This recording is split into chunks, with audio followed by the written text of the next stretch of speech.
Hi everyone, welcome to Global Online. This is Ankita Sood. Paper one में data interpretation unit से आज हम एक इम्पॉर्टेंट प्रीवियस ईयर पेपर का सेट आपके लिए लेकर आए हैं जो कि अपकमिंग एग्जामिनेशन में एज इट इज तो नहीं लेकिन इसी लेवल पर पूछा जा सकता है. आज के सेशन से आप लोगों को एक क्लियर आइडिया मिलने वाला है कि किस लेवल के पैटर्न को पेपर में पूछा जाता है और कैसे हम आसानी से ट्रिक्स के साथ क्वेश्चंस को सॉल्व कर सकते हैं. तो चलिए फिर इसी के साथ सेशन को शुरू करते हैं. पेपर वन के बेस्ट प्रिपरेशन के लिए कंप्लीट कोर्स में लेकर आई हूँ जो कि स्टूडेंट्स एग्जामिनेशन के difficulty level and previous examinations को बहुत अच्छे से एनालाइज करने के बाद बनाया गया है. इसमें डेली लाइव लेक्चर्स के साथ आपका पूरा सिलेबस कवर तो हो ही जाएगा, साथ ही आप लोगों को हम topic wise MCQs and PYQs भी प्रैक्टिस करवाते हैं ताकि आपको ये पता लगता रहे कि जो आप पढ़ रहे हो उसमें से कैसे क्वेश्चन एग्जामिनेशन में पूछे जाते हैं. मॉक टेस्ट अवेलेबल है एंड बहुत ही ज्यादा इंपॉर्टेंट है ये 5000 प्लस एमसीक्यू क्वेश्चन बैंक जिसमें हर एक यूनिट वाइज क्वेश्चंस आपको मिल जाएंगे. इसके बाहर से कुछ भी एग्जाम में नहीं आता है तो ये बहुत इंपॉर्टेंट हो जाता है कि आप एग्जाम से पहले एटलीस्ट 2 से 3 बार ये क्वेश्चंस को प्रैक्टिस कीजिए. न्यू बैच हमारा अपकमिंग मंडे से स्टार्ट होने वाला है तो आप इसको ज्वाइन कर सकते हो एंड फ्री वीडियोस को देखने के लिए ग्लोबल ऑनलाइन ऐप को जरूर डाउनलोड कीजिए. स्टोर सेक्शन पर सर्च बार में लिखिए कोर्स का नाम.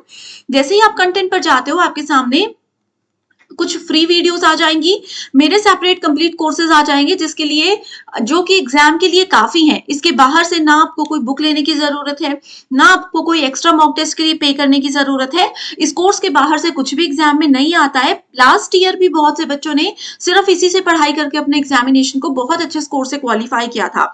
पीवाईक्यूज आप देख सकते हो, पीडीएफ एंड वीडियो सॉल्यूशन आपको मिल जाते हैं. इसमें आपके स्टेट के साथ साथ बाकी के स्टेट्स के जो क्वेश्चन पेपर्स हैं वो भी आपको मिल जाएंगे ताकि आप लोगों की बहुत अच्छे से प्रैक्टिस भी होती रहे.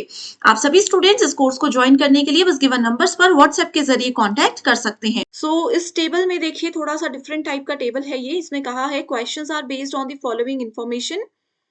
जहां पर आपके पास कुछ क्लासेस, एक क्लास दी गई है 12th क्लास के examination of students from 4 schools offering 3 academic streams: humanities, commerce and science.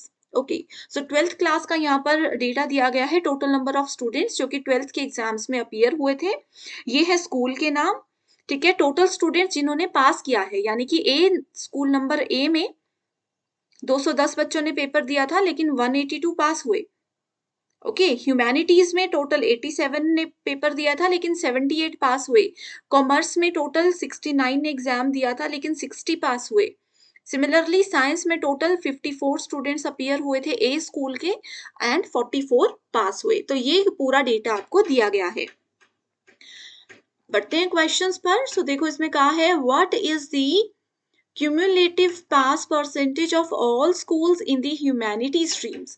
यहाँ पर आपको मेजर फोकस अभी रखना है सिर्फ और सिर्फ ह्यूमैनिटीज पर. ठीक है, इसमें बोला है ह्यूमैनिटीज में पास परसेंटेज आपको निकालनी है. तो ह्यूमैनिटीज की पास परसेंटेज निकालने के लिए आपको पहले ये total number of students count करने होंगे. ठीक है, इसके लिए इसको कैलकुलेट करोगे तो ये आ जाएगा आपका 300 एंड पास कितने स्टूडेंट्स हुए हैं 264. ये है टोटल नंबर ऑफ स्टूडेंट्स जो पास हुए हैं. अब आपको निकालनी है परसेंटेज. इस क्वेश्चन में क्या करेंगे, 264 300 का कितना परसेंट है, 300 का कितना परसेंट है, तो ये हम ऐसे कैलकुलेट करते हैं. इसमें आ जाएगा आपका करेक्ट आंसर 88%. सही आंसर है ऑप्शन नंबर सी. समझ गए. क्वेश्चन में कहा था ह्यूमैनिटी की पास परसेंटेज. हमारे पास परसेंटेज में डेटा नहीं था, हमारे पास पास कितने बच्चे हुए थे वो था. तो टोटल से देखेंगे कितने पास हुए और वो कितना परसेंट बनता है. उसके लिए ये सिंपल सा फॉर्मूला है कि कितने बच्चे पास हुए, कितने बच्चे अपीयर हुए थे इनटू 100. क्यों कि 100 से मल्टीप्लाई किया, क्योंकि परसेंटेज हमें कैलकुलेट करनी है. नेक्स्ट क्वेश्चन है identify the correct statement from among the following. Okay, इस क्वेश्चन में कहा है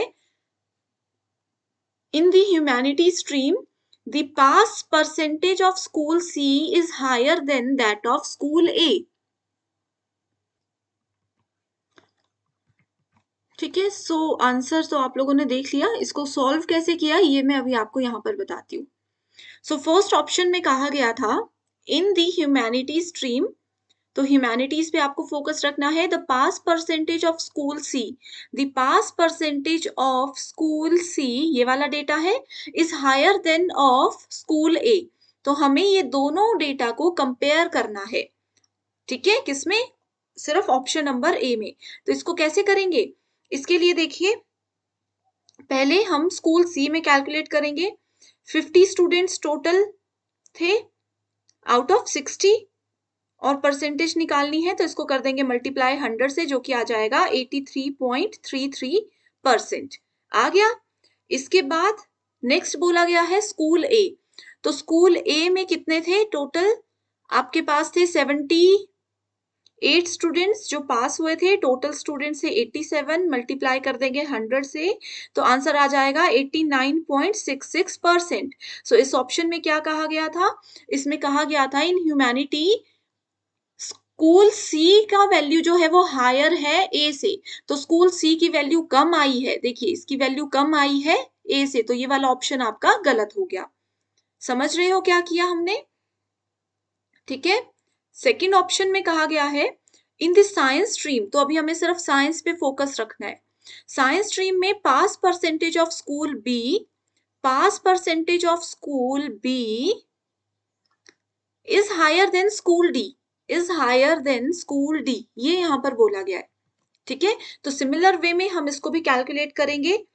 तो अगर आप बी को कैलकुलेट करोगे तो बी की परसेंटेज आती है 78% और डी की परसेंटेज आती है 88%। सो यहाँ पर हायर देन बी, ये भी आपका गलत है क्योंकि डी की वैल्यू हायर है। सेम तरीके से ये सॉल्व किया कैसे? इसको हमने बी में किया 39/50 इंटू 100, 78% आ गया, और दूसरे में हमने किया 54/62 इंटू 100, ये आपका 88% आ गया। ठीक है। इसी तरह से ऑप्शन नंबर 3 को देखते हैं। ऑप्शन नंबर 3 में बोला गया है school D and school B commerce में। ओके, सो इन क्वेश्चंस को प्रैक्टिस कर लीजिए, बहुत आसान है। कॉमर्स में school B and school D, इनको हमें कंपेयर करना है। तो स्कूल बी बोलता है 50/62 इंटू 100, जो आ जाएगा आपका 83। देन स्कूल डी बोलता है 65/78 इंटू 100, जो कि आता है 80.5। सो ये देखिए यहाँ पर बोला है school D is higher than school B, school D की वैल्यू हायर है स्कूल बी से। सो सही आंसर है आपके पास ऑप्शन नंबर सी। ठीक है, आई होप स्टूडेंट्स आप समझ गए हो कैसे सॉल्व किया है। एक बार ऑप्शन नंबर डी को भी खुद से सॉल्व करके देख लीजिए। सो इस तरीके के क्वेश्चंस हैं जो एग्जाम में आते हैं। मैं उम्मीद करती हूँ आपके सारे डाउट्स क्लियर हो चुके होंगे। एंड सेशन पसंद आया है तो जरूर मुझे फीडबैक दीजिए कमेंट करके। Thank you so much everyone and I wish you all the very best.